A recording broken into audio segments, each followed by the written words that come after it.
রমজান যত বেশি হয়, যেমন আজকে 11 রমজান, তো রমজান যত বেশি হয় তত মসজিদ মুসল্লি খালি হয়ে যায়, মানে মুসল্লি কমে আস্তে আস্তে, মানে নামাজ পড়তে সালাত পড়তে আসে না। এটা একটা ইসলামের বেসিক একটা ভুল। আপনি দেখেন ইসলাম 5টা স্তম্ভের উপর প্রতিষ্ঠিত, তার মধ্যে একটা হলো সালাত, ইমানের পরে হলো সালাত। রাসূল করিম সাল্লাল্লাহু আলাইহি ওয়াসাল্লাম বলছেন, আল আহাদুল্লাযী বাইনানা ওয়া বাইনাহুম আস-সালাহ ফামান তারাকাহা ফাকাদ কাফারা ফামান তারাকা কাফারা। যে ব্যক্তি আমাদের মাঝে এবং মুসলিম অমুসলিমদের মাঝে পার্থক্য হলো সালাত। যে ব্যক্তি সালাত প্রতিষ্ঠা করলো সে আমাদের অন্তর্ভুক্ত হলো, আর যে ব্যক্তি সালাত পড়লো না সে তো কুফরি করলো। তো এখন যারা সালাত রাখা অবস্থায়, সিয়াম রাখা অবস্থায় যারা সালাতের প্রতি মনোযোগী হন না, বা অনেকে সালাতটা নিয়মিত পড়ে না, নামাজের ব্যাপারে গুরুত্ব প্রদান করে না, মসজিদ কেন খালি হয়ে যায়? মসজিদ তো খালি হয়ে যাওয়ার কথা না, মুসল্লি কেন কমবে? দিন যত যাবে তত আরও মসজিদমুখী বেশি হবে, কারণ সামনে শেষ দশক আছে, গুরুত্বপূর্ণ দশক আসছে। তো এই জন্য আমাদেরকে বুঝতে হবে, আপনি সিয়াম পালন করছেন, সাথে সাথে আপনাকে সালাতও আদায়কারী হতে হবে, 5 ওয়াক্ত সালাত আদায়কারী হতে হবে।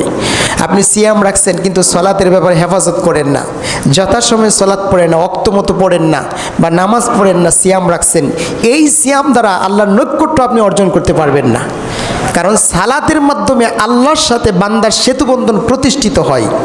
সালাত নাই, আপনি আল্লাহর বান্দা হিসেবে গণ্য হওয়ার কোনো মাধ্যমই নাই, স্পষ্ট কথা। এটাও একটা মাসআলায় বা এটাও একটা ভুল, যারা সালাতের ব্যাপারে হেফাজত করে না, সালাতের ব্যাপারে যারা যত্নবান হয় না। তারপর আরেকটা ভুল হল রমজান মাসের মধ্যে মেজাজ চড়া হওয়া, খারাপ হওয়া।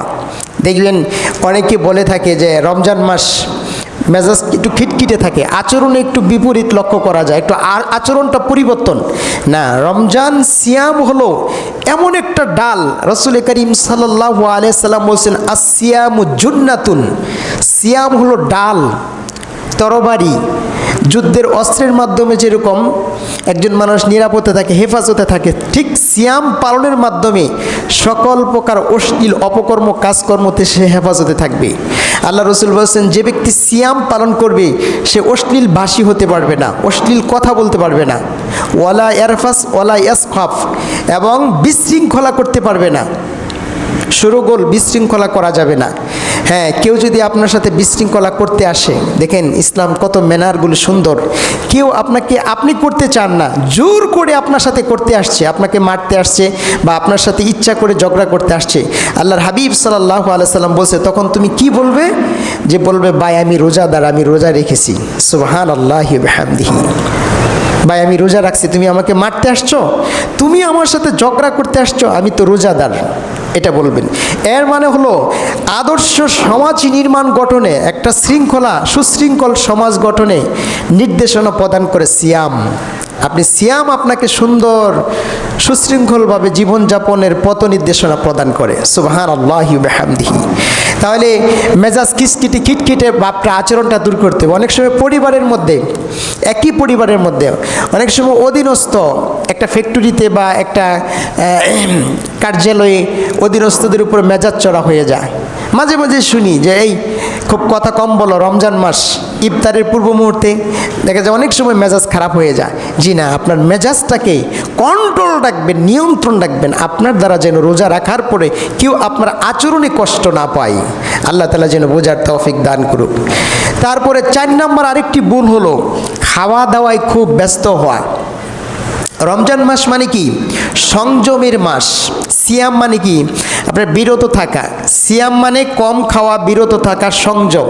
এখন আমাদের ট্রেডিশনটা হলো এরকম যে রমজান মাস আসলেই বেশি বাজার করতে হবে, বেশি খাইতে হবে, বা একটা এক্সট্রা কিছু করা। হ্যাঁ, আপনার স্বাস্থ্য রক্ষার জন্য, সুস্বাস্থ্যের জন্য, ইবাদত করার জন্য খাবার প্রয়োজন দরকার আছে, ঠিক আছে, কিন্তু অতিরিক্ত খাওয়ার প্রতি ব্যস্ত থাকা, বাজারঘাট করা, ক্রয় বিক্রয়, তারপরে বিশেষ করে মা ও বোনদেরকে রমজান রেসিপি তৈরি করতে ব্যস্ত রাখা, এটা একটা অন্যায়, অপরাধ, জুলুম। কারণ আপনি পুরুষ যেভাবে আল্লাহ সন্তুষ্টি অর্জন করার জন্য রমজান মাসে আপনি ইবাদত করবেন, আল্লাহর মাগফিরাত কামনা করবেন, ঠিক আপনার স্ত্রী, আপনার মেয়ে, আপনার অধীনস্থ বা আপনার মা, আপনার স্ত্রী, আপনার কন্যা, এদেরকেও আল্লাহর প্রতি সংযুক্ত রাখার জন্য আপনি ব্যবস্থাপনাগুলো সহজ করে দেবেন। আজকে দেখা যায় অনেক মা ও বোনদেরকে ইফতারের রেসিপি করতে ব্যস্ত রাখা হয়। এটা করবা, এটা করবা, সেহরির সময় এটা করবা, তারপরে ইফতারের সময় এটা করবা, বা বিভিন্ন ইফতারের আয়োজন, মানে ইফতারের একটা আয়োজনকে কেন্দ্র করে যে একটা বিড়ম্বনা সৃষ্টি হয়। অনেক মানুষ মানে ইফতারের যে নির্যাস, ইফতারের যে ফজিলত, এটার থেকে মানুষ বঞ্চিত হয়। বিশেষ করে ইফতার মাহফিলকে একটা আনুষ্ঠানিকতায় পরিণত করা হয়েছে। ইফতার মাহফিল দেখবেন যে ইফতার মাহফিলের মধ্যে খুব মানুষ বেদিব্যস্ত হয়ে পড়ছে। অথচ আল্লাহর হাবিব সাল্লাল্লাহু আলাইহি সাল্লাম বলছেন, ইফতারের পূর্বে যে সময়টা থাকে ওই সময়টা আল্লাহর কাছে খুব গুরুত্বপূর্ণ। সুবহানাল্লাহি ওয়া বিহামদিহি। 3 ব্যক্তির দোয়া কখনো বিফলে যায় না। তার মধ্যে এক ব্যক্তি হলো সিয়াম পালনকারী। আপনি চিন্তা করতে পারছেন আপনার মূল্যটা কতটুকু? আপনি দোয়া করবেন সঠিক পদ্ধতিতে, গুনাহ ছাড়া, অন্যায় ছাড়া আপনি সঠিকভাবে আল্লাহর পথে দোয়া করবেন, আল্লাহ আপনার দোয়াটাকে কবুলযোগ্য হিসেবে আপনাকে সার্টিফিকেট প্রদান করেছেন। সুবহানাল্লাহ। অথচ অধিকাংশ মানুষের ইফতারের পূর্ব মুহূর্তে আমরা বিভিন্ন কথাবার্তা বা ইফতারের আনুষ্ঠানিকতায় ব্যস্ত থেকে এই সময়টাকে পার করে দিই। এটা একটা ভুল, এটা একটা অন্যায়। এবং মা বোনদেরকে ইফতার তৈরির রেসিপিতে ব্যস্ত রাখা, এটাও একটা জুলুম। আপনি এটা করবেন না। কারণ ইফতার তৈরি করতে গিয়ে যে বিভিন্ন আইটেমের যে কষ্টটা করেন, চুলার পাড়ে থাকেন, রান্নার মধ্যে থাকেন, গরমের সময়ে তাদের একটা কষ্ট হয়। রান্না করা যে কি কষ্ট, এটা আপনাকে আমাকে যদি 1 দিন 2 দিন দেওয়া হয় আমরা কিন্তু পারবো না। অথচ তারা বছরকে বছর চুলার পাড়ে থেকে রান্না করছেন, আপনার সাহারির জন্য ব্যবস্থাপনা করছেন। আলহামদুলিল্লাহ। তো আপনি খুব ব্যস্ত রাখবেন না।